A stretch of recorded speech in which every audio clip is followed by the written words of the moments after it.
got shot. It was life and death. Somebody's killed your son. I think both sides have to come together. When it comes to African-American men, we only get the mug shot. You know, it's abnormal. Was it really worth it? You gotta be the tough guy. Tim Jackson presents How to Kill a Black Man, available on Amazon Prime Direct. This is the No More OGs podcast. From controversial topics to creating financial freedom, we will talk to real people about real situations, providing real solutions.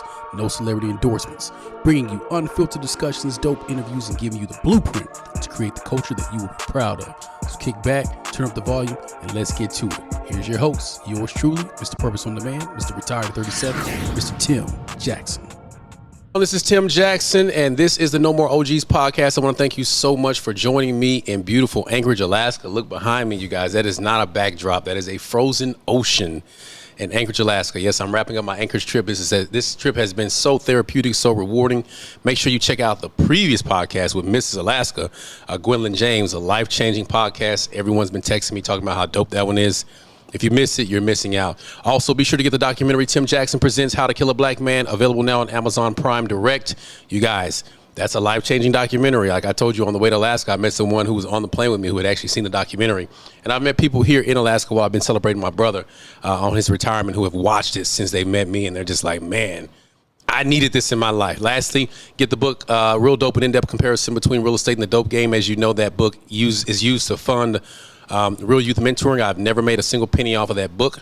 So whenever you purchase that book, you are supporting a young black boy between the ages of 10 and 18, as well as now 18 and 24, because we're extending our services because the youth, oh my gosh, the 18 to 24 black men are so lost. And that's where we start today.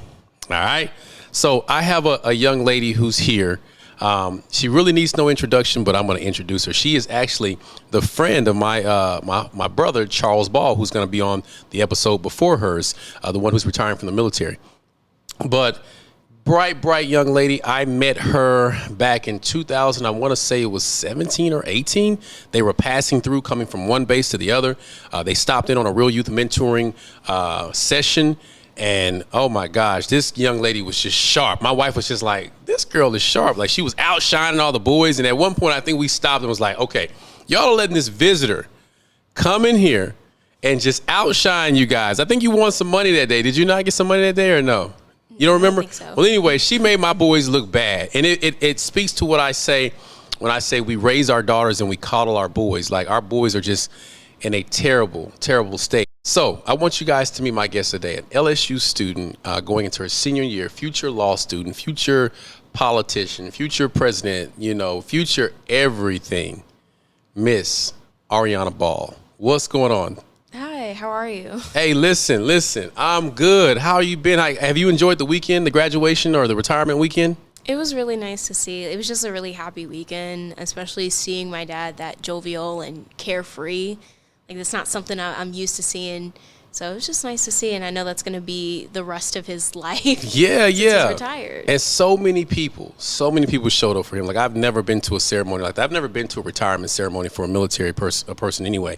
But even the people that were in the military that were there was like, I've been to hundreds of these, and it was nothing like this. So, I brought you on the show today because I was very, very impressed by you when I met you 5 or 6 years ago. I think you were getting ready to go into high school at the time. Mm-hmm. I mean, just really intelligent woman. And I told your dad, and I said, man, that girl's going to be somebody. Like, she's got it. And we talked about that last night. Like, it can't be measured. It can't be substantiated. But if you got it, you got it. And I wanted to bring you on because, one of the things that I struggle with, or one of the things that I'm taking on, should I say, is bridging that gap between generations, because the generations before me didn't necessarily bridge the gap. It was do it our way or else. And if you're not doing it our way, it's wrong. And I've never been that guy. I've always felt like the generation after me is the generation that we should prepare, give them our wisdom, but allow them to make their own decisions and use that wisdom accordingly. So I want to bring on someone who's living it, because we gotta pass the baton to your generation. And we had a deep conversation about politics and gentrification and things that we can do better in our culture. So I feel like it's necessary in order to bridge that gap to showcase people like you. And I brought someone else on before, Francesca Jennings. You guys go back and check out Francesca's interview. Very similar to you. I think y'all have the same birthday. That's crazy when I think about it now. I think y'all have the same birthday. That's crazy. Well, anyway, so I want to talk to you and just ask you, like, how is life as a college student, and what are some of the things that you've learned about yourself since you went to college, since you got to LSU? I think one of the main things that I've learned since being in college is how ambitious I can be and how driven I can be. I started attending college mid-pandemic. It was August of 2020. And at the time I was a science major. And for like the first 2 years of college, I absolutely hated it because I was online. I wasn't learning anything. I felt like a failure. I didn't see people that looked like me because I also go to a PWI. And it was just really rough for my first couple of years, and I felt like I had no support system in the College of Science, especially as a young black woman. But my parents really encouraged me to stick with it and find another path that speaks to me, and that's where political science comes in. I've always been interested in politics and really interested in bettering things for my generation and future generations. And so politics was my calling, and here we are. Now I'm a senior. You know, it's funny because I actually started off in business when I went to college, and then I ended up transitioning into like interdisciplinary studies, which is a really, really nice way of saying liberal arts.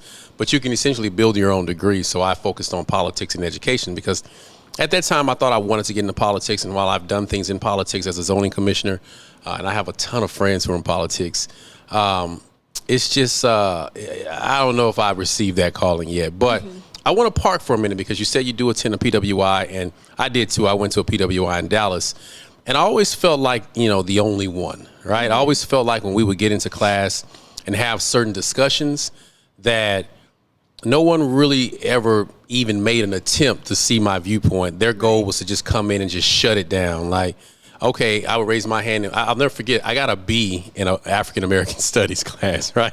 Crazy. You know what I'm saying? Not to say that I'm all things African-American, but ain't no way I should walk away from an African-American studies class with a B. And the main reason I feel like I got a B is because my teacher just couldn't stand the fact that I would always insert my personal experiences into the dialogue. And it was like, she was a PhD. She went to school to learn African-American studies, a white lady. And, you know, in her mind, she knew African-American studies way more than me, and she knew about the black experience more than me. But you live it, though. I was literally living it in her class and literally saying, this is what I'm talking about right here. Like, everyone's upset because I have an opinion on something that's just not my experience, and it's not the experience of many black people. And I'll never forget, I wrote a paper and I cited some black authors who aren't necessarily used in the collegiate, you know, realm as someone that you would cite because their experiences they talk about is more of the black experience and not something that was documented. And so she like marked my paper down, was like, no, these aren't good sources. I'm like, what do you mean they're not good sources? These are black people who've lived the black experience. So it was the funniest thing because I said that was pretty much my experience at the PWI, you know. And the sad thing about it was that I learned in that moment that I'm going to always be too black for white people, and I'm going to always be too white for black people because we fall into that middle realm where once you start educating yourself and finding out what you believe to be the truth, everyone resists you. And it's a really tough position to be in when you really care about your people. Do you feel like weighing in on that? Yeah. I would say I have a pretty similar experience, especially when I was in science. I just felt like I had no support as a black student. Switching over to humanities was the best decision I've made. I mean, I'm surrounded by people, I wouldn't say who are like-minded, but are willing to have those conversations and willing to hear each other out. But I also think the reason why I feel like I'm heard in academic spaces more often than not is because I'm considered an Oreo, black on the outside, white on the inside. Like, that's just something I've... Talk about that. Like, talk about it, because that's, you know, the messed up thing about that is that we've subscribed to this culture that says if you're black, you have to be this way. Like, you know, we're a monolith. You got to grow up struggling. Right. You got to be a street nigga if you're a male. And I grew up, you know, in an area where things happened, but I also grew up in a 2-parent household on a street with a bunch of people who had both parents. And like a lot of us chose to be, you know, hood niggas, for lack of better words, right? And it was never really in me. Like, it's in me to represent who I am, but I'll never forget people pulling me to the side like, man, like you're so intelligent, man. Like street guys, you know, the OGs, if you will. And, you know, this podcast is called No More OGs because I feel like there's no older men who really mentor and pull people aside. And they would tell us if you had a gift, if you had potential, they wouldn't let you be in the streets, right? But it's a weird space when you say, well, I'm black on the outside, white on the inside. Like, what does that mean? Because I've chose to educate myself and familiarize myself with certain things. Like, and we do it to each other. It seems like the hardest person to hear that from is another black person. Like, go ahead. Pick it back up. Anytime I was called an Oreo, it was by another black person. And it was really hard to hear because I'm like, we have the same experiences. I think one of the like more frustrating things to hear as a black woman is like, oh, you're so composed, or, oh, you're so articulate and put together. And I'm like, what do you mean by that? You know what I mean? Like, am I not supposed to be? And it's just really frustrating. Nah, you're supposed to be showing up doing this right here, patting your head when you scratch, and you're supposed to have, you know, a bunch of kids and a whole bunch of baby daddies. And listen, to anybody watching this, to get out your feelings, we're talking about the experience or the stereotype.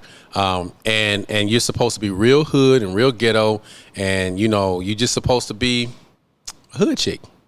And that's not my experience, but I also don't want, how do I word this? I don't want to be like the model black person either. You know, like this is how you should be. Talk about that. And I hate, because I feel like that pits everybody against each other. Like, oh, look at her, she's so high and sedity. I don't like that. And I feel like that's what kind of keeps me apart from people is because they have this perceived notion of me like, oh, she's stuck up, or just because I'm intelligent and just me being the way I am. You're reserved, and the black people for so long have had to be the entertainment. You know, we got to walk in the room and tell the jokes and make people laugh and make people feel comfortable. On my plane ride here to Anchorage, when I'm around people that I know, I talk. You know, I'm laughing, I joke. If I feel like I'm comfortable, I can be myself. If I'm in a situation where I don't feel like I can be myself, one, I remove myself from that situation. But two, I just don't say anything because people aren't going to respect what I have to say anyway. And so I flew here. I typically fly first class. I got in first class, and the guy I was sitting next to, he was just going out of his way to, you know, show me that he understood black. Yeah. Like, hey, how you doing, my man? And I'm just like, oh shit, here we go. And so then he kept trying to like talk to me, and I was just kind of ignoring him, like, oh, okay. And I had my earphones in. And then so about an hour into the flight, you know, I had my laptop out and I'm working. And typically whenever I sit in first class, people ask me, did I play football or basketball, or am I an entertainer? So that's a typical, how did you get here, right? Like, I couldn't get here because I got a little money. I got here because I played a sport. So the lady comes and she comes to give me some, she's like, hey, do you want, first class, they come to you like every 30 minutes and ask if you want some drink, food, whatever. And she says, hey, would you like some warm, you know, whatever she was giving. I was like, sure, I'll take some. He's like, yeah, that's good, my man. And he gave me a fist, and I just like, you know. So I just kind of looked at him. I'm just like, all right, man, because we're gonna be on this plane for another 5 hours, so whatever. Because if I go off on you and start breaking down why that was the corniest shit you should ever do to somebody, and that you don't have to try to talk down to me or make yourself familiar with me, like, you don't have to do that to me, man. Just treat me like another person. Just treat me like another person, man. But black people do it to each other too. Yeah, black people do it to me too. The other. How has that made you feel as it relates to what you're pursuing to make things better for your community? Because for me, I felt like there was a lot of rejection from my own. It was like I would show up with my shirt off and all my tattoos out. Well, okay, you're gonna gravitate to me now because I fit the street nigga mode. But if I show up like this, you don't have anything to say to me, right? Like, how does that impact the way that you approach it? Because you shared a story with me about how there's a guy on your campus who does these videos where he tries to make black people look really, really bad. And when he interviewed you, he didn't actually put the content up because it would have shown a different light. Yeah. I would say, like, I always want to relate to other people, you know, but I'm not going to bring myself down either to relate to other people. And with the example of the guy that interviews people on campus, it's always something negative or something toxic, and that's the stuff that goes viral. That's the stuff that people want to see. That's the light that they want to see black people in. And that's how he got popular, by bringing down his own community. And I just don't understand how you could do that, but everybody's not me, so. Well, I can give my theory. I feel like a lot of black people who get put in situations, specifically around a lot of white people, feel the need to perform, and they seek a lot of acceptance and validation. So in the process of doing so, once they receive that validation, acceptance, they just double down on what works. It's no different than a business model. If I start a business, I'm going to double down on what works, and likes and clicks are just the thing of today's society. But at what cost? And what we always see later is we always see those people crash and burn. Like they eventually figure out who they really are, and they eventually figure out how crazy they look, and they eventually walk into the light, so to speak, and then they go away and you never see them again, because it's embarrassing to be that guy. It's embarrassing to walk around and crap on your people, for lack of better words. He's in the quad all day doing it. I'm like, you don't have class or nothing? Like, this is what you do all day?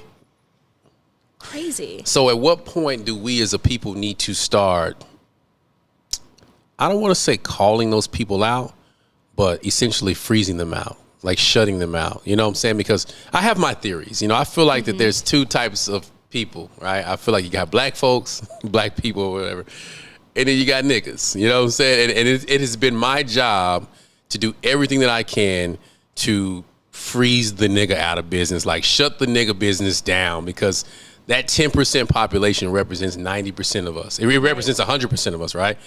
And I feel like that it's not fair, but I feel like we, as black people, we let it go unchecked. We don't stand up and say, no. That's buffoon behavior. That has nothing to do. And that's when you get into your W.E.B. Du Bois, the talent and tenth. Like, as I've gotten older, I've understood why he felt the way he felt, because the representation did matter. And, and they did it for other reasons, and I won't go too deep into that. But I can respect it, because when I go somewhere, I don't want to have to feel like, say, hey guys, I'm not like them, you know what I'm saying? But a lot of people do that, and people have actually said that to me, like, you're different, man. Like, here we go. What does that mean? Well, you're just well reserved, and you speak so well, you're well spoken, and I'm just like, it's never going to end. It's never going to end, because no one that looks like us actually says, no, don't do that. And black women do it. A black woman will tell you quick, don't do that. But then she's categorized as being aggressive, and she's categorized as being the angry black woman. So the men have to step it up too. Like, chime in. Yeah, it's just, I think holding ourselves accountable is the first way to start. I'm a big believer in being the change that you want to see. And so, for example, when we put these people in office, like, we have to start that change in our own communities, and that starts local before we even get to like the state level or the national level. And one of my biggest pet peeves is when people complain about things, but they also don't participate. It's like, especially when it comes to voting, like, I don't feel like you have the right to complain when you didn't even participate in the election that you're commenting on. So, was it 10% of America votes? Yeah, like typically, like for the presidential election, 35. Everybody has an opinion. Or, well, I guess you'll say like 35 million will show up on either side. It's like it's less than 100 million or something like that, or close to 100 million. But there's 300 something million. So I guess that's 30%. Everyone has an opinion, right? Everyone has an opinion, yeah. And I don't think everybody should have that opinion if you're not participating. I have my theories on that. I'm a little bit more rogue when it comes to that, because I've voted my whole life. But I'm at the point now where I'm demanding a lot more from my elected officials. Right. I donate more because I understand that, lobbying is where it's at. And I don't feel like the black community lobbies at all. When you think about your favorite presidents over however many span of years, when you think about the policies they got pushed through, it was typically from, the policies that was presented to them by their lobbyists. And I feel like black people need to put together a lobbying block and start pursuing politicians on both sides of the aisle. I feel like, I don't know if we need an independent party, but I think that we need a third voice, if you will, that holds both parties accountable, because at the local level, it doesn't really matter. If I live in a blue city, most people are going to run as a Democrat. I mean, in my city alone, a lot of politicians who are really Republicans run as Democrats because they know they're not going to win in Dallas. But their policies are more conservative, right? So you can get a lot more done there. But then once you start getting to the state level and the federal level, my thing is if you stay connected to those politicians the entire ride, then those politicians are going to be more apt to listen to you and more willing to, they're definitely going to take your contributions, but they'll be more connected to you. I mean, if you want to chime in on that, let me know your thoughts. No, I definitely agree with that perspective. I think the two-party system really doesn't help anybody, and it just pits everybody against each other. Everybody feels like they have to pick like the lesser of two evils because we're ruled by the two-party system. Yep. When it shouldn't be that way. I really think it should be like, well, who's going to implement policies that are going to benefit everybody versus red or blue. Like it's not that deep, you know. It's not loyalty to a party, and I feel like a lot of people are loyal to their party. Black and white. You know, black people vote against their own interests with certain Democratic policies, and white people vote against their own interests with certain Republican policies. I always joke with my friend. I used to work with a guy. He was just the most staunch Republican you'll ever meet. Like, the guy was Republican. I'm talking about Reaganomics Republican, like, you know.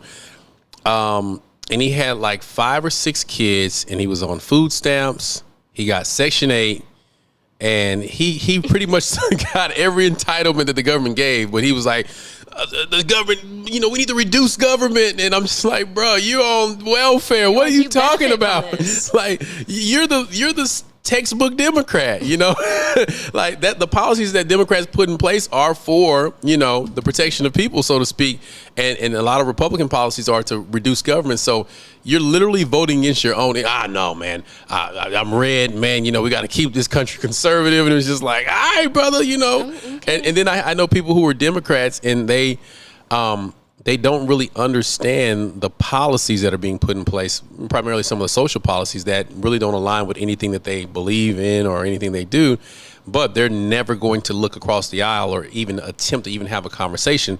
And I feel like in this day and age, you can't even say that out loud, or people are going to point at you and call you, oh, you're this supporter, you're that supporter. It's like, no, I'm not either one supporter. I just want to live comfortably and have a government that's going to not infringe on my rights, but also provide certain protections that I've paid into, you know, specifically with my taxes. So right. That's why I don't believe in the loyalty to a party thing. Like, yes, the way I am aligned politically, I am, you know, a lot further to the left than a lot of people would think.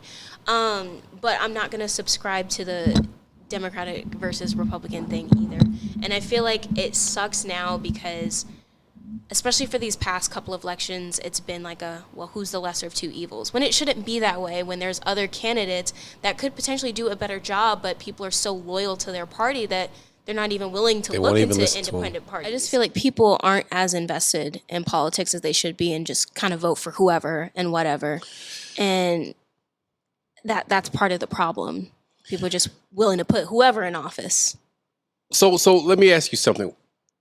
Why do you think that is? Like, I'll argue that we've been conditioned, and let's not get it twisted. Like, historically, both parties have done things that benefit everyone, right? I think within the last, I would say specifically during the Obama years and after that, like after President Obama, President Trump, now you have President Biden. Like with Bush, there was a little divide. You know, I remember the Al Gore Bush race. I remember all the controversy that surrounded it. But then 9/11 happened, and it was like people forgot all about it. You know what I'm saying? People were, we're under attack. Like, I've never seen the country come together the way it came together during 9/11, like in my lifetime. Like, people didn't care if you were red. They didn't care if you were blue. They just wanted us to, you know, have a response to what happened to us that day. And then you start seeing it kind of go back to, okay, red and blue now, right?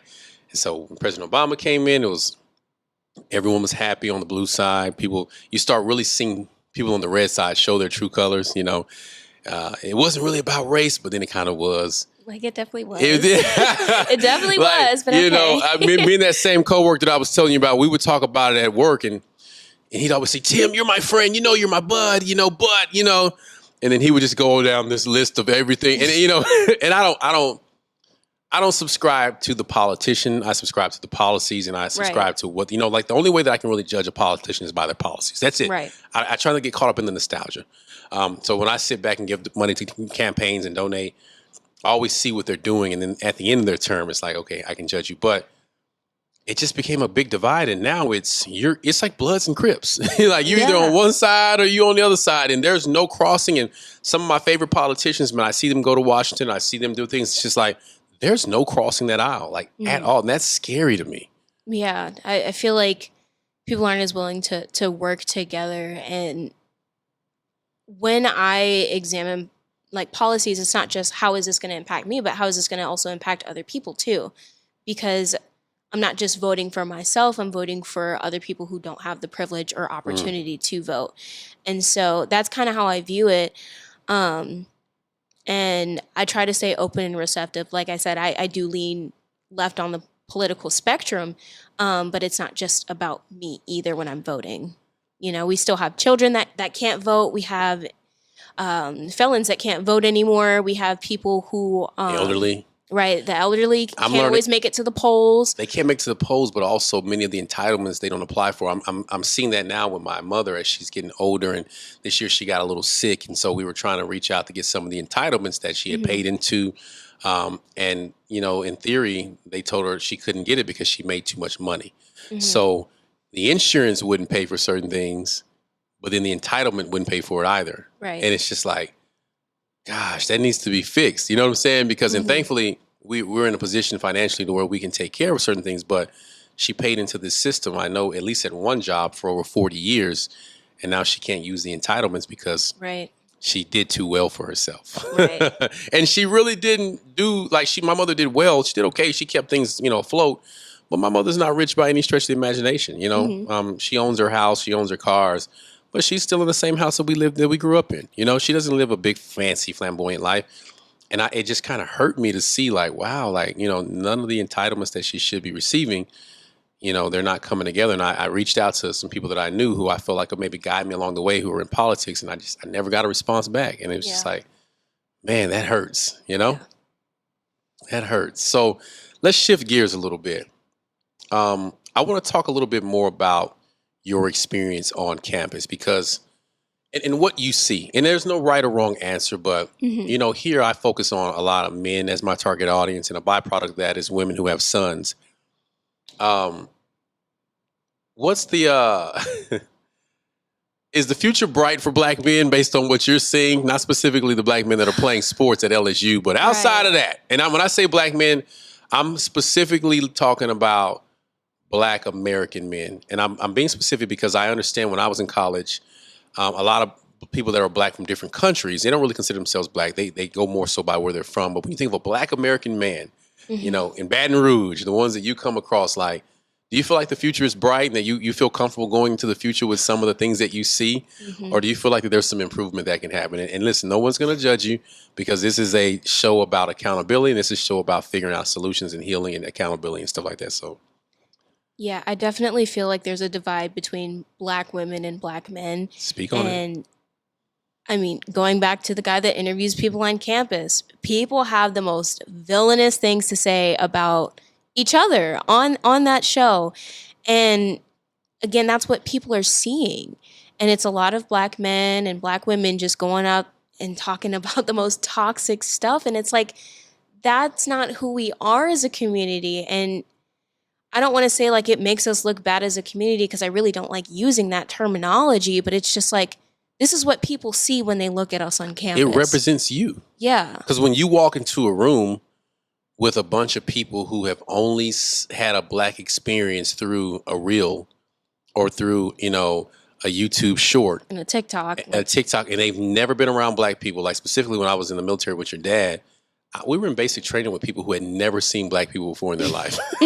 So, and this is not just white people. Like when some of my friends whose parents immigrated over here from different countries in Africa, different countries in Asia, they were taught coming over here, like, stay away from Black Americans. Black Americans will rob you. They will kill you. They're the scum of the earth. And they were basing their opinions off of movies like Boys in the Hood and Menace to Society and Juice and, Colors and just all the black exploitation movies that we as a community promote and embrace that has done a number on the image and the respectability of black people. Like, what you thinking? Like, what's up? I know it ain't just me. I want to see it from your perspective as someone who's, under 25. I think there's definitely some unifying that needs to happen because again, we're butting heads with each other. We're against each other and we shouldn't be.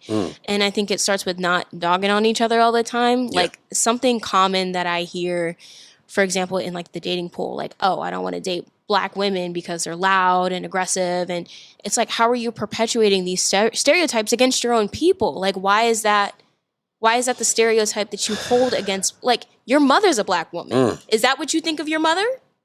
Possibly. I guess so, if that's the opinion you hold, but they're so loud and vocal about it. I would say it's weird to have a preference, but that's your business, not mine. But when that preference comes from a negative stereotype, like, oh, I'm going to exclude this entire group of people because of X, Y, Z, these negative stereotypes, that's where the problem is. And I feel like perspectives like that is why we're not unified. Oh, man. Because we don't respect each other.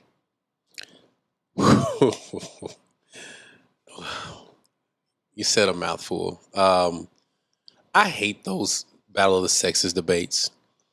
And I don't get on Facebook as much anymore. I still have my Facebook open because I have my Facebook ad account through there. And I logged on the other day.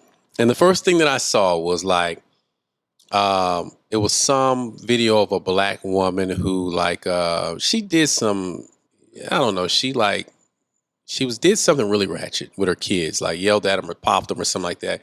She had a bonnet on, this typical, stereotypical black woman that, that is portrayed, like a bonnet, a whole bunch of tattoos, a whole bunch of kids, which ain't nothing wrong with that in my opinion. But you know what I'm saying with that, right? And the very first comment, this was a viral video. The very first comment was from a guy who I was Facebook friends from. I don't know him personally. He says, "Typical black women." Like, that was just his response. And I was like, you typically see the people that you're friends with, you see their comments first. Right. And so I click on his page and his bio is like, "It is my purpose to help save black men and better their lives." And I'm like, get the fuck out of here. I'm like, you can't advocate for the betterment of black people when you're sitting here dogging on black women. On black women. Like, come on, man. It's like, I mean, it was the most craziest shit I'd ever seen in my life. I was like I literally read it and I'm on my phone and I leaned back and I said to myself, get the fuck out of here, man. Like, and I go to his page and it's all this Wakanda forever shit. He's just so super pro-black, got his fist up. You cannot be pro-black if you are dogging on black women. If you hate black women. Like, you can't be pro-black if you hate black women, period. You can't, and on the flip side of that, you can't be a sister soldier if you shitting on black men. Yep, the reverse is true as well, because I see it too. And I feel like that perspective is kind of like put on me by black men because like I am dating a white man. You do. It's the nose ring. I feel like that's put on me because I'm dating a white man, but like, no, that's just who I'm dating. Oh, you date a white dude? I do. And it's not because I hate black men. It's not because you hate black men? No, I don't have a preference based on race. It's just I like who I like, and I just happen to like this white man. And so let's talk about that. Because my niece dates a white guy. My whole entire family, so on my dad's side of the family, my paternal side, they all live in California. None of them have white or black wives. Like, none of them have black wives. I think one of my cousins had a black wife at one point, and then he got divorced and he married a white girl. And listen, my first time going to California was the very first time I saw an interracial relationship because I'm from the South, right? And my niece has a white boyfriend. I don't care about who you date. Like, some people that are super pro-black are like, how you gonna say you love your people and you land up with the enemy? Like, I'm not that dude, right? You know what I'm saying? But what I will say is this. It's real hard when you are talking about doing right by black people and you're not dating a black person. Would you say like you get like people look at you like you crazy? Yes, like absolutely. I want you to talk about that. I get it. I totally get it because it looks kind of strange, but I can still be pro-black and advocate for the betterment of my people while also dating this white man. That has nothing to do with my activism and my advocacy. You don't love your daddy. You know what I'm saying? I love my daddy. That's what they say, right? How you gonna bring home some, they used to say in the South that if she can't use your comb, don't bring her home, right? And have you ever heard that saying before? Yes. So, but I always found it funny because, some of the people that I know that are some super, super riders for the black community, they date outside their race. And then some of the guys who have names like in the community as being, the black men who really do it, that's the first thing they always say is they say, well, how are you going to be pro-black and you're not married black or you're not dating black? And I'm indifferent to it. Like, my thing is, you like what you attract. Like, for example, can I use myself as an example?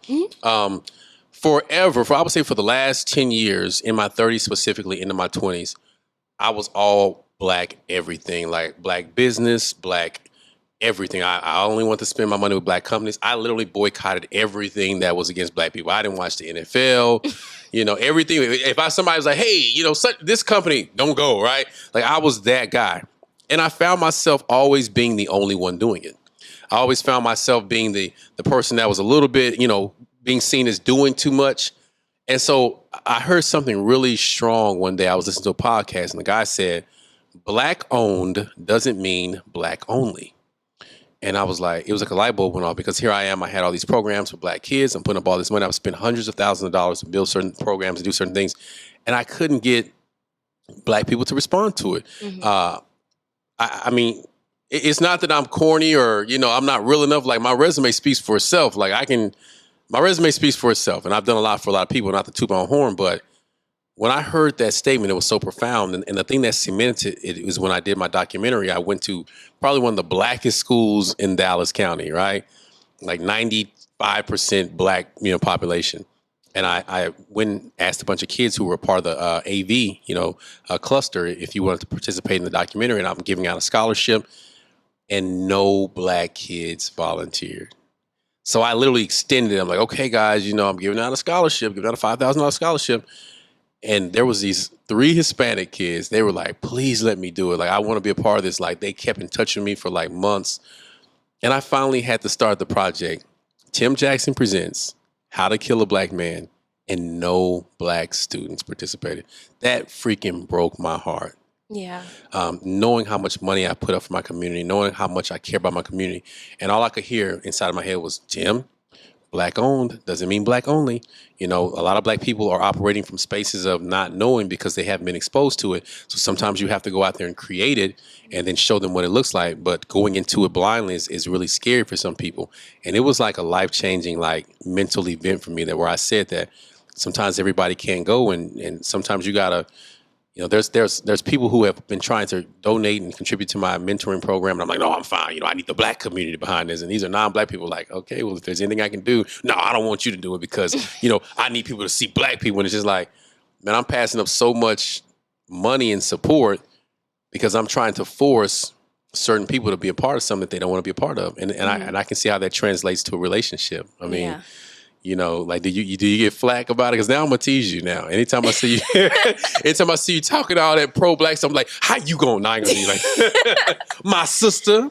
No, I do feel like, I've looked at with a magnifying lens, because now, I'm dating this white man, but I'm pro-black and I'm very vocal about what I believe in.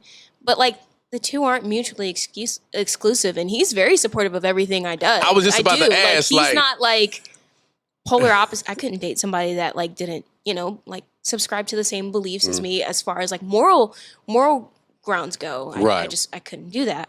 To each their own, because some people can do that, but that's a conversation. That's a separate conversation. He don't be calling you the N-word when y'all get into it. Oh no! That's the big stereotype. No. When he gets mad, my sister, he gonna start calling you, the N-word or a bed witch and all that stuff. Like, because people will try to invalidate you. Like, the one thing that I've noticed, because your people are gonna be the hardest audience you deal with, is that the people that you love the most will literally use the things that will hurt you the most to invalidate your existence. Mm-hmm. And because they're black, because they look like you, they feel like it's their right to be able to say it. And like, some of the most hurtful things that I've seen, like, people say on social media, people that don't know me, I don't take it to heart, but even people that I know in my life, you think you this, you think you that. Like, no, I don't. You think that. But I'm literally giving you the game, and you're going in and you're finding, the one thing that doesn't align with what you think it is. So now you're trying to invalidate the entire story. And that's just crazy to me. And I feel like the most hurtful things I've heard said to me has come from our own community. And I think that's what hurts the most, because, we already live in a world that is mostly against us. Mm-hmm. How are we against each other? Mm. And so I feel like the change that we want to see in the community, we have to be part of that change. We can't just sit and complain all day about things when we're not making that change ourselves, because it starts with us. White politicians, they're not going to care about things that impact us because it's not impacting them. Mm. And I feel like that's how a lot of people vote. Well, I don't care because it doesn't impact me. Mm. And I feel like that's the perspective a lot of people have. And it shows how comfortable people are, especially in the political realm, when they can just vote willy-nilly and not care because it doesn't impact them. You said a lot. You said a lot. That's not my problem. It has become a mantra until it's their problem. As a person who operates a nonprofit that specifically focuses on Black boys, like, I'm very out loud with that. Like, it's a nonprofit, so anyone can come. But our curriculum, everything that we do is based on the Black boy and Black male experience. And if you want to learn about that, come on out here. Real youth mentoring. Y'all know what it is. And it's like so many of the parents that I have approached or that I've reached out to, like, hey, bring your son, bring your son, bring your son. Oh, well, he's got football practice, or we're trying to put him in basketball. Like, it's all pushing them towards a sport. And like clockwork, I always say, okay, well, we start them at 10 so that we can start building up the character so that when he gets to high school, when he starts, having those issues that all boys are going to have, he can have a foundation. Well, I'll see what I can do. They may bring him once, but there's not consistency. It's no consistency. And every single time he turns 16, 17, I get a call from mom and dad. He's smoking weed. He's skipping school. He's getting in trouble. He's, doing all these things, and I just can't control him anymore. And it's just like, we're not miracle workers. Like, what we do, like, our kids in our programs make mistakes, but they ain't doing all that. We told you to bring him when he was 10, or I'll get a random call from someone who's been watching me for over a decade, because I've been doing this for a long time. And they have this old kid that's just not doing anything with his life. He won't work. He won't do anything, whatever it is, because they've coddled him all this time. And now they want me to perform a miracle in a 1 minute, a 1 hour session. I tell them, no, man, I can't do anything for him. Like, I send him to my website. He's got to want it for himself. And 99% of the time, they don't want it for themselves. They want to perpetuate whatever they believe is to be true, which is typically a stereotype. And then what happens is they go off and they bump their head. They'll go to prison or get caught up or get into, get shot up, or some people lose their life, whatever. Or if they live to see whatever, another day or another era, then they come back to me in their late 20s or 30s and they're like, hey, man, you were right. Like, all the stuff you were talking about, I wish I would have listened to it. And it's like, what do we need to do to get them on board early? I mean, you see it. You're in Baton Rouge, and Baton Rouge is a very unique place, especially for Black people, because it's turned up out there. I mean, I think it starts at home. It starts with the parents and the example that you set. It's also in the media that we consume as well, too. Like, and I think it's mainly practicing what you preach as parents, because if you're telling your kids one thing and then they see you do the opposite, I mean, kids are sponges. They're going to soak up what they see. And so I'm a firm believer it starts in the home, because my parents weren't doing crazy stuff. My sister and I aren't doing crazy stuff. It's not always the case for everybody, but I think it does start in the home with, I would say, the biggest thing lacking in the Black community is emotional support, especially emotional support with parents. Like, it's not easy having those emotional conversations. And I feel like this newer generation is more aware of it. And I think it's mainly generational trauma, in all honesty, because the conversations that I have with my parents, I don't think they were having those conversations with their parents. And so I feel like we're slowly moving in the right direction. And I feel like my generation is realizing, like, hey, like, this is a result of generational trauma, and we're breaking free from that generational trauma. And I think part of that is coming from seeing our experiences out there now. It's in the media. It's now, I just took a class for sociology. I'm a sociology minor, and I'm a political science major, and my concentration is in race, gender, and ethnicity. So I took a race relations sociology class, and it was just so affirming to see my experiences as a Black woman in an academic setting. It's actually in textbooks now, and there's data to back it up. Like, we're not just making this stuff up. It happens. And I think we're seeing that and not repeating those same mistakes. Yeah, I took a class like that.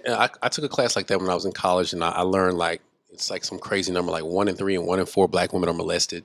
It was something else that I learned. Scientists for years believed that black women had a higher tolerance for pain. Yep, and doctors still believe that. Some of them still do. Some of them still do. They have the highest birth mortality rate because, nurses and doctors don't listen to them when they tell them there's something going on. I just wrote a paper on that. I mean, it was, and it was crazy because I went home. I'll never forget talking to my mother and my sister about it. Like, I was just like, is this y'all too? Like, I went home like, is this what my mom and my sister and my cousins, my aunts went through? And through some of these conversations, and I won't go into too deep in them, but just having a conversation with women in my family, I realized that every woman in my family was one of those statistics. Yep. Every single woman in my family hit all those negative statistics. And it made me sick to my stomach because it was like, I always felt when I would hear people say, you got to protect the black woman. I just thought that was cliche because I'm a black man who loves my black women. My mother, my sister, my wife, my daughter, my cousins. Like, I grew up, I was the boy. I grew up around a lot of girls. My boy cousins were always older. So if I wasn't hanging around my uncle, I was always with my cousins, my girl cousins and my sister. And there was really a balance because those old uncles didn't play that game. Like, you need to be around all them girls. So I was taught to protect them. I was taught, me and my sister have so many stories about how we protected each other as kids, And so I just didn't understand why people would say, hey, protect the black woman. Because like, man, what are y'all talking about? And then I started seeing stuff on social media, how a lot of people just say a lot of ignorant shit when it comes to black women. And it's just a cycle. And I want to go back on something I talked about when I said it's got to be a two-way street. When I was looking for, we give counseling services to people who are in our mentoring program if they request it. One of the hardest things that I've ever had to do in my life was find a black counselor for black children who specifically help black boys. I would find, because it's mostly black women. Right. Man, I can't tell you how many pages I went through because I did my due diligence, because I wanted to make sure they got the right help because you have to shape the image of who they are. And I finally did find a black male counselor who was amazing, but it was the most difficult thing in the world to find a black woman counselor because I would go to their Twitter or I would go to their Facebook, and every single time they would be shitting on black men. Like, at some point in the game. I will never understand that. I don't understand that. And it was like, I love my people, this, that, and this. And at some point, I would just be scrolling through. If you love your people, you love all your people. Whether they're a man, a woman, they're queer, straight. Like, you cannot be pro-black if you don't love all your people. It would hurt me. Like, I would find something like, oh my God, she's got great reviews. She's got great credentials. And I would go find her Twitter. A friend of mine, I'm not going to say their name because I know they watch this and they're going to be like, don't put me out there like that. But they were like, hey, as you search, go to their Twitter. Because people are a different person on LinkedIn and they are on Facebook, and they are on Instagram, and they are on Twitter. And Twitter is where people show their ass. Twitter exposes everybody. And I was like, I don't got Twitter. I was like, I don't have a Twitter. She said, sign up for Twitter. Because what's going to happen is if you try to pull them up, it's only going to let you see one post. Sign up for Twitter. And as you do the research, go through their feed. And I'm talking about go back to 2016, 15. Go back to when they first started posting. It may be a lot, but you'll start seeing the pattern of who they really are. And what I saw was that a lot of the therapists, they needed therapy. They had a lot of trauma and they hadn't exposed their own trauma. And so they were regurgitating that trauma back on us as a people and wagging their finger at black people, specifically black men, about how to do better, but you're not giving them skills. And that hurt. That was the hardest thing I've ever done was find a black therapist, man. Right. Yeah. So we're going to start segueing and get ready to wrap up because it's getting late. I got a plane to catch, but I think I want to talk to you about one more thing. Like, how do you want this world to look in 20 years? Because, there's a saying, when you're 20, you care what everyone thinks. When you're 40, you don't give a damn what anyone thinks. And when you're 60, you realize nobody was thinking about you at all. And I remember being 20-year-old Tim Jackson, Airman Jackson. I was here in Alaska. And I was just all over the place. I wanted to save the world. I wanted everyone to hear me and listen to me. And I was trying to create this utopia, this Wakanda, if you will, that just, it's not realistic. And I was living based on the lie. You said something about those generational traumas. I always say I don't believe in generational curses. I believe in generational misinformation because the things that we pass down is typically misinformation turned into trauma. But as I got into my 30s and now that I'm at my 40s, I don't see the world the same at all. Like it's literally night and day. And I hope that I'm not jaded. I know that I can be a little bit cynical, but I realize that 90% of the shit that I was taught was a lie. 90% of the shit that I believe was a lie. And for a lot of people, they give up once they walk into the matrix and realize it. But for me, it was just like, okay, well, let me just reset and readjust. Where do you want this world to be in 20 years? Like when you're going into your 40s and you're getting ready to run for president and, you're doing all the stuff you're doing, like where do you want this world to be? What do you want it to look like for you and whoever's in your life? Well, I think for one, I am a pretty optimistic person. I do like to see the good in everybody. And, it's a strength of mine, but it's also a weakness of mine. I will say that. You can't always see the best in everybody, but I try. You spitting, you preaching right now. I think a monumental piece of literature that I read for my political theory class was The Souls of Black Folk, because that was written a century ago and it's still very relevant to today. And having these, I would say, social phenomena put into a book and have like an actual name put to them, like the consciousness and the veil, I think it really helped shape like how I view the world now. Because we have people beyond the veil, we have people kind of stepping through the veil, and we have people behind the veil who haven't like stepped through yet. And I don't want to toot my horn and say I'm beyond the veil, but I definitely think I'm at that point in my life. And I'm sure I'll be much more pessimistic when I'm in my 40s. Yeah, you will. I can guarantee that. Put some money on that. No, I'm just kidding. No, because I'm very hippy dippy. Like my mom will probably tell you I'm very much a hippie. Vegetarian, septum. Like yeah. That's it's funny. You know what? We joke and we laugh about the stereotypes, but you got the look, right? You know what I'm saying? Like when I got to you guys' house the other night, so I'm fasting, and so I don't eat any type of beef, lamb, or anything like that. I'm transitioning. Like the goal is to by the end of January I'll be off poultry for good, and then by the end of March I'm going to go 60 days, and my goal is to get off of fish, or maybe just keep a pescatarian diet. But they were like, "Yeah, she's vegetarian." I was like, "What?" Because I was over there tearing those oranges up, And so then I think we kind of talked about it for a little bit, but health is wealth. Like, Black people have traditionally had the worst diet you can imagine. And within the last 2 years, I've lost 2 family members for diabetic and obesity reasons, and they literally ate themselves to death. So even like now with my juicing book, shout out to the juicing book, by the way, Tim Jackson Presents 25 Easy Juices. Like I've gone through this thing where I'm fasted, I've lost 40 pounds, I'm juicing, I'm eating intermittent fasting, but I'm realizing that what I put inside of me is literally going to determine how long I live and determine how I feel. So, man, it's just, you say, I don't want you to get jaded. When I met you when you were, I think you were 13 or so, maybe 14. No, that was like, you were 15. Yeah, I was in high school. You were in high school. I would say maybe sophomore year, 15.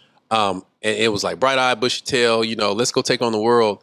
And I don't want you to get jaded. I don't want you or anyone watching this who's in your position to feel like you're alone, because there are going to be days where you're going to feel like, fuck this shit. Like I'm kind of at that point now because I'm also, there's a club called Feminism in Action at LSU, and I'm the director of sexual health and education for that.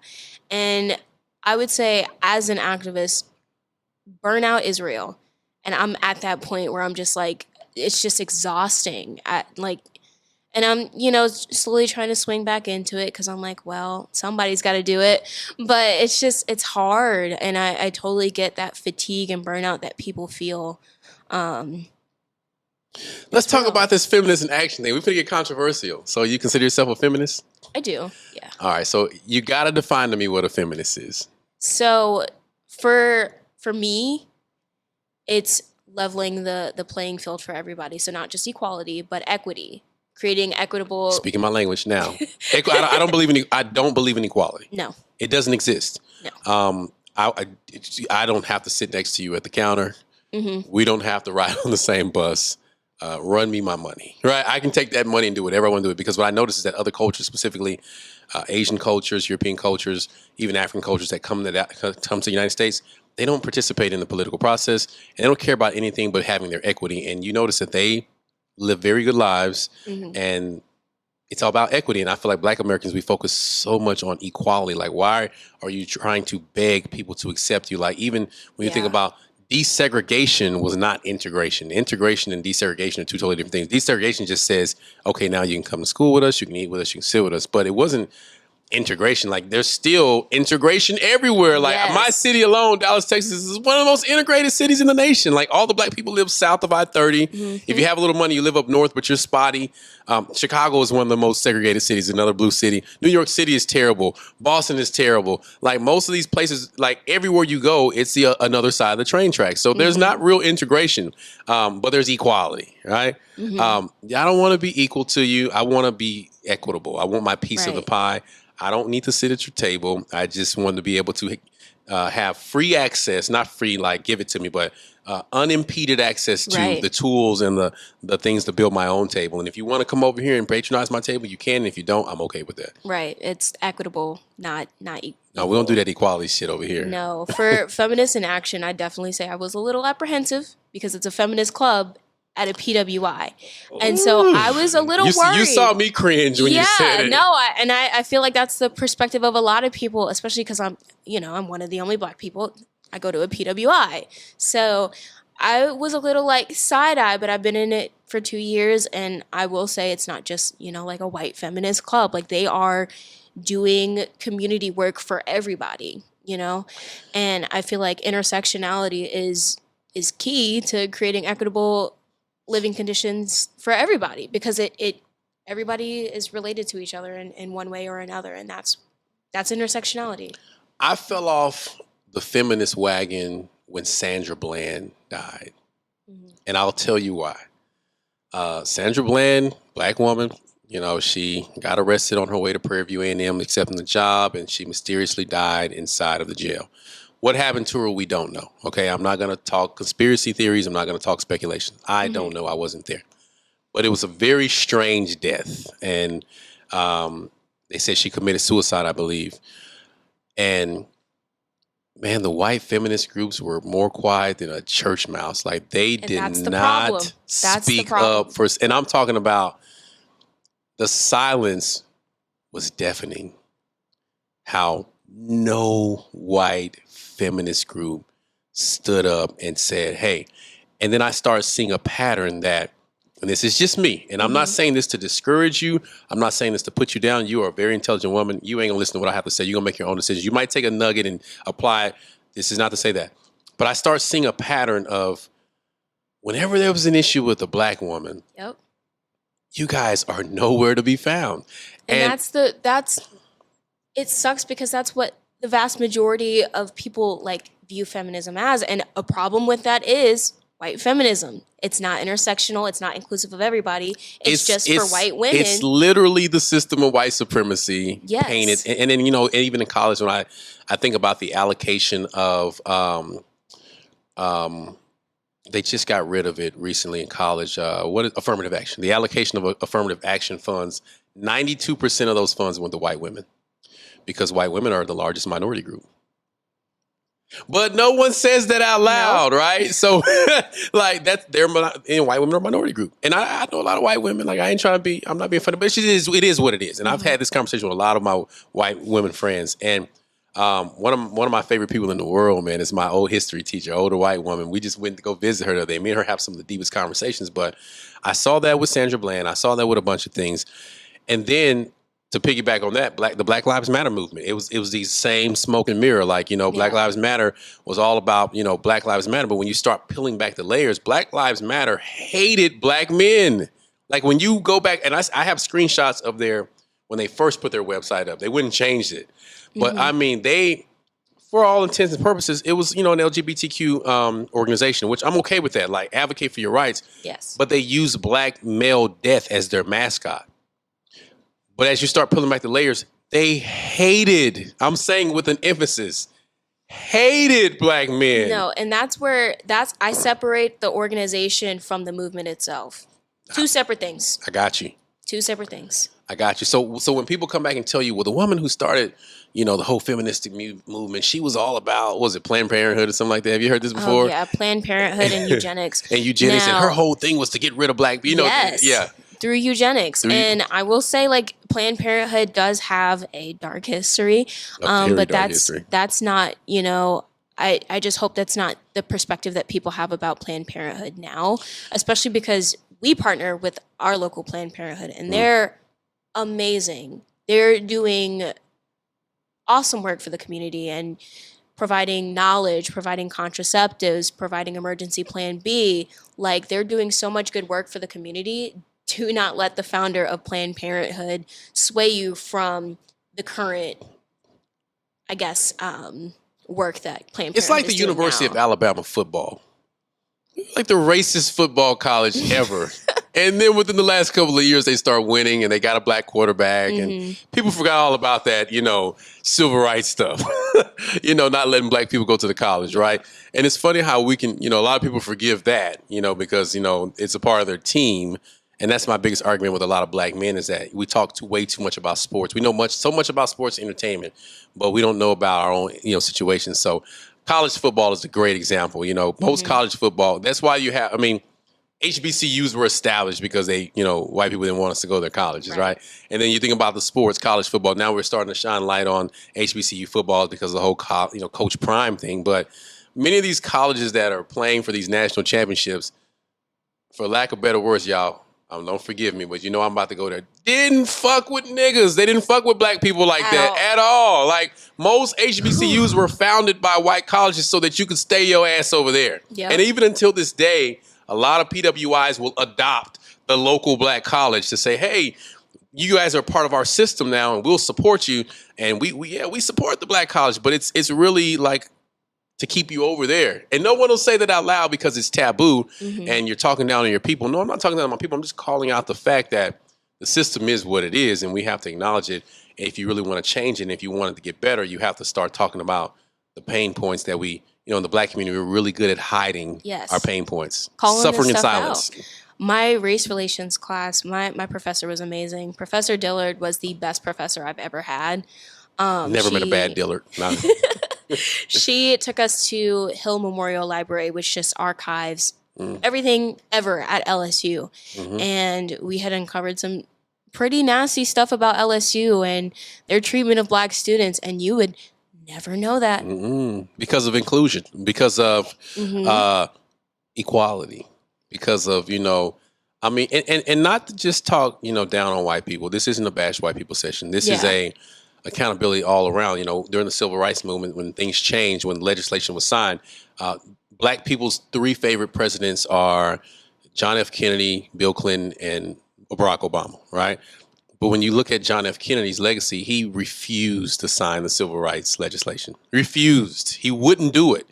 And in fact, he never did it. It was his predecessor. It was LBJ who was out loud racist. They didn't, he let us know where black people stood, but it was his moral convictions and his religious convictions that told him that he needed to sign it.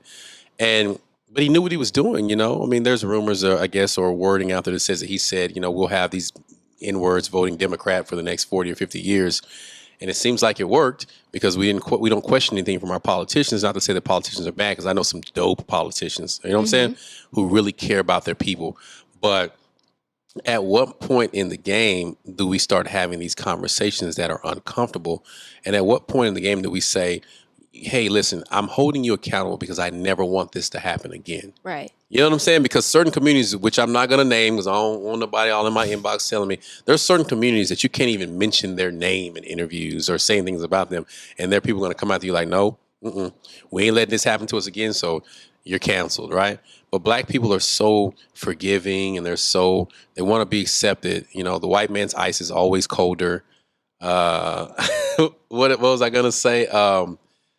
Whenever integration took place, whenever all those laws got passed, we abandoned black businesses altogether so that we can say we shop over here. And it's just like, some people don't even want your money, but they'll take it because now you're helping put their competition out of business, which is your people, and now they monopolize you.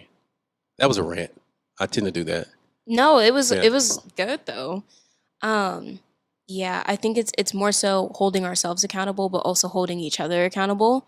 I liked what you said about politicians and caring about the people, because at the end of the day, politicians work for the people. They do. We put you in office and we can take you out if you are not doing your job. You work for the people. That's a fact. And I feel like a lot of politicians, once they get in office, lose sight of that. Who are you really working for? These corporations or your people that put you in office? Yeah. Some do, some don't, but time will tell. You know, the only time you can really tell is at the end of their tenure. All right, we're going to wrap it up right here, okay? I know this has been a crazy weekend. We've been literally up all weekend long, you know. So I don't expect for you to have seen this movie, but if you have, I'm going to like really be happy. So have you seen Back to the Future? No, I haven't.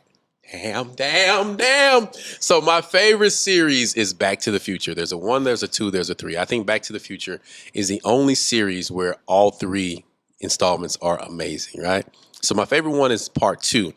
There's a character by the name of Biff. Biff is like the big dumb jock, right? He's always fumbling and messing up stuff. He was a bully, and then they always defeat Biff pretty much in every series. So Biff is in the future at this time. I think it's framed in like 2015. The movie came out in the 80s, and so he's in the future, and he gets into the time machine and he goes back to the past in the 60s. He gives himself an almanac, a sports almanac that has every score to every game that it's ever played between 1960 whatever to the current day. And he sees himself and he says, hey, no, dummy, I'm you. Take this book. This book is going to change our lives. Just listen to me and trust me on this. And then when he gets back into the time machine and goes forward, he's a trillionaire. Like, he's the most powerful man in the world. He kind of gives you that. It's weird because he gives you that Trump vibe. Just think how Donald Trump is, and how people perceive him. But imagine him as a trillionaire, right? Elon Musk money or more. And so, they had to go back and undo all the stuff he did by going back and yada, yada, yada. My question to everyone who sits here is, if you can get in that time machine, now you're only in your early 20s, right?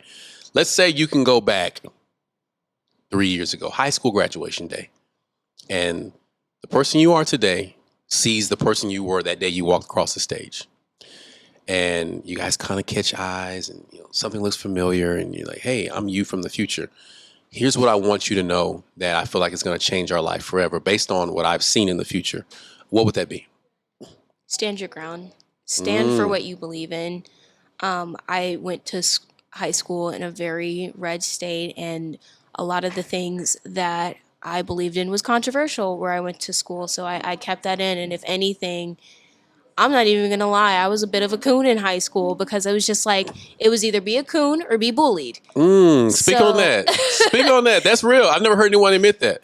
I was like maybe one of 8 Black people in high school. And when you go to when you're the only one, like typically all from my experience, when I go to places like that where there's only like a handful of us, like the other ones, they'd be weird, man. Like there's no familiarity. Like you try to catch eyes with them and they look like they're in a sunken place because, now that you're saying that, that's deep. Like maybe they have to put on to not be ostracized. Yeah. And I hate that I was that person in high school. Yeah. My sister, she was my biggest example because she stood her ground regardless. She stood for what she believed in. She was very vocal about it. And I was not. I was very shy about it. But now I'm a lot more vocal in what I believe in. And I think, going back, I would tell myself, and I actually did.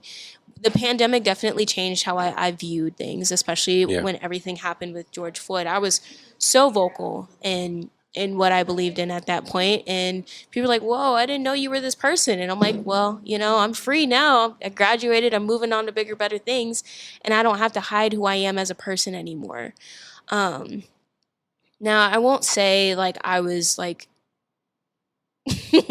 Uncle Ruckus coon. Dun, dun, I was not Uncle dun. Ruckus coon, but I definitely held my tongue at certain times when I probably should have spoke up. Well, I'll give you the benefit of the doubt because that is situational awareness. When you're around people who don't have your best interest at heart, people will lie on you and create situations to make you to be a certain kind of way. When you have a system that's designed to perpetuate exactly what they want you to be, the easiest thing sometimes to say is nothing, because a person can't twist your words if you don't say Yeah. anything. In this day and age, everything's on camera, everything's being recorded. So there's typically one person, hopefully, that'll be like, no, that didn't happen. But if you open your mouth and you give a person the reason, like me, I walk in situations, I've had people come at me so sideways. I'm on the record of making an entire Keller Williams office quit, like the management team quit, because I spoke my opinion on the George Floyd situation. The next day, the entire leadership team quit because they just didn't even want to have the conversation. I'm talking about even the gay people. Like there was, I thought at least the white gay man was going to have my back because, he was one of the first ones to leave. And it's like, racism is racism is racism. Like, bigotry is bigotry is bigotry. And some people who feel like you're beneath them, they don't give a fuck who you are, how much money you make. They're just going to do what they do. And so when you're a child in that situation and you have adults who aren't advocating for you, and you probably had the sense to know that or subconsciously know that these people ain't going to look out for me, then you had to do what you had to do. And you were a child, so I don't, now if you... Like, I know better now. If you were 40 years old, right, at my big grown age, at my big grown age, if I was doing that, I would probably slap myself across the face. Right. But I also give myself grace for that time period because I was a child and, I can't compare myself to my sister and I don't want her to compare herself to me. So... the funny thing, I forgive myself for it. Well, in that moment, she showed you what strength was. And a lot of times, absolutely. And that was the purpose of us sitting down, because I've learned more from people younger than me, specifically people like you. And I call Francesca. She did the show too. I call her my daughter. I said, when I first met her, I said, when I have a daughter, I want my daughter to be just like her. And I thought about your birthday. Her and my daughter's birthday is a day apart. Mm-hmm. But literally, I told my wife, that's how I want our little girl to be. She's not afraid to speak. She's very, bright-eyed, bushy-tailed, typical Virgo, very strong on her opinions, but very, everyone loves her. Everyone gravitates towards her. And so as a child, you have to be careful because there are some adults that don't have your back. There are some people that are going to look at you and make you come across some way. And then you're in an area where all people know are the stereotype too. Mm-hmm. So if that's all they know, then they'll do everything they can to say, see, I told you so. See, I will say I did not play into a stereotype. So I'll give myself that. I'll give myself credit. But, in the process, I was called an Oreo. So. Yeah. What it just is, what it is. What's understood don't have to be explained. I always say that. Mm-hmm. And I think that you've done pretty well for yourself. I'm proud of you. Well, we're listening. Are you on social media? I am, but not very often. Not very often? I disappear for months at a time. I was going to tell you to tell people where they can find you at, but if you don't want to give it out, you don't have to. I mean, I'll give it out. What is it? It's so I'm really only on Instagram. Okay. It's http://simone. You can also find me on at LSU Feminist on Instagram as well. It's not just me posting on that page, of course. Yeah. It's the whole directors team posting on there, but you can see some of my work on there too. All right, and keep the balance. Listen, man, don't if your boyfriend get mad at you, and don't let him cross that line, okay? Don't Absolutely let him not. Yeah, don't let him. I wear the pants in that relationship, not him. He gonna watch this and be like, "Gosh darn it," She Willy bonkers. Now I'm giving the typical stereotypical white boys and stuff. He does that though. That's the crazy part. But listen, I want to say thank you so much for coming. It's been a pleasure. Thank you for having me. Yeah, man. Ever since the day I met you, I said, man, this girl. If I have daughters, I want my daughters to be like you and Francesca. I remember when me and your father were roommates, and he showed me this picture of this little girl with this little afro puff and these big cheeks, high cheeks, and you were just smiling, and it was like a tooth showing. I was like, oh my God. When I get older, when I have a daughter, that's how I want my daughter to look. And watching you grow into the woman that you are, one, it gives me a lot of hope that, there's a bright future for our kids and our children. But it's time for the boys to step it up too. We got to start producing more men, like the girls that we have, because y'all girls are winning. There's black girl magic and there's opportunities for you guys. And people say, well, there's black boy joy. Well, there ain't no black kid in the urban area subscribing to that. They want to play sports, rap and shit like that. And, my thing is, let's give them something else to choose. Like at some point in the game, like you guys are going to law school, you're becoming engineers. You guys are breaking more barriers than anyone, but our boys are still kind of stuck in that same cycle. So, anything that you see that can help our movement, let me know. Okay. And I appreciate you, everything you do. And it's just been a blessing to sit here with you. Well, listen, guys, this is Tim Jackson with the No More OGs podcast. Thank you so much for joining. Be sure to like, follow, subscribe, share this with everyone you know. Make sure you watch the documentary Tim Jackson Presents How to Kill a Black Man, available on Amazon Prime Direct. You guys rent it, buy it, share it, and consume it, guys. Indulge it. Also, get the book, Real Dope, an in-depth comparison between real estate and the dope game. It's available on Amazon Prime. If you live in a prime city, you can get it same day, next day, some days. Lastly, guys, take my challenge, man. I've been juicing. I've lost over 40 pounds in 90 days. My health is amazing. I wore this slim-fitting suit this weekend. I got more confidence. I ain't gonna lie, I was that guy at the real. Yeah. You can admit it. You know what I'm saying? I showed up. Somebody came to me at the after party thing. Was like, your suit was the talk of the town. I was like, I know, you know what I'm saying? But you guys, I put together 25 of my favorite juices, and I talk about my fasting process. And I'm going to put out a fasting ebook as well. So it's getting a little loud in here. We're recording, but me being around us don't care. So with that being said, this is Tim Jackson with the No More Orgies podcast. Take care. I'll see you soon.